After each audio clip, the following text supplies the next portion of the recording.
Moments ago, Israel launched Operation Rising Lion, a targeted military operation to roll back the Iranian threat to Israel's very survival. This operation will continue for as many days as it takes to remove this threat.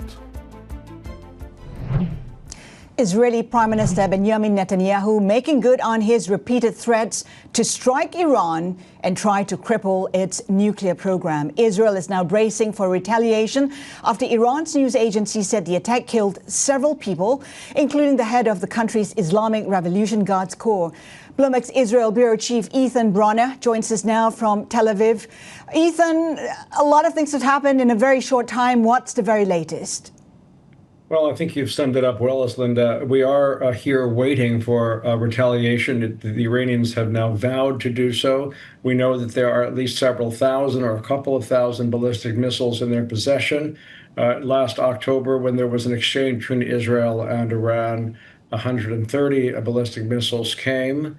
About 30 got through. So there is a reason to assume that some damage and perhaps some death will occur in Israel. It must be said, nonetheless, that the biggest concern over these recent years about an attack on Iran, that there'd be also an attack from Hezbollah in Lebanon.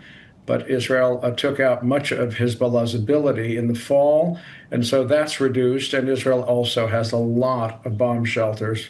Buildings are filled with them.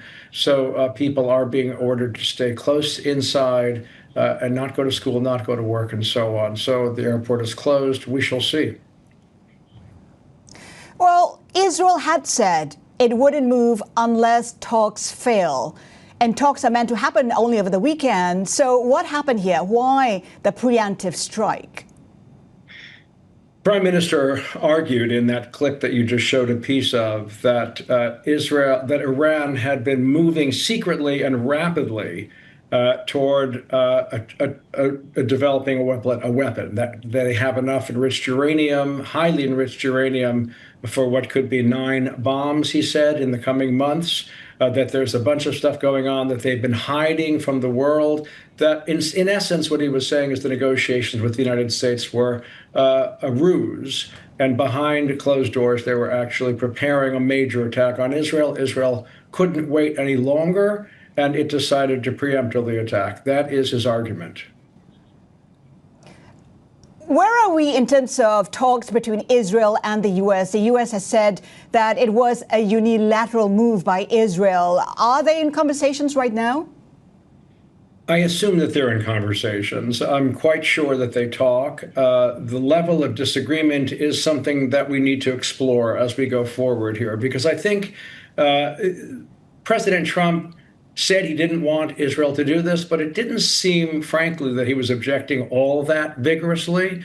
So I think it could be a bit of a mixed message. I don't know. And it also, at the same, Trump had been saying several things simultaneously. On the one hand, he was saying we don't really want to see an attack. On the other hand, he was saying Iran is not acting the way we expect them to do in these negotiations. We're not very encouraged or optimistic. Something big and terrible could happen. We don't want to see it. That kind of thing. It's very, very hard to gauge Trump based on what he says publicly. So I don't know. But my sense is that this is not a big break between the two countries, between the United States and Israel.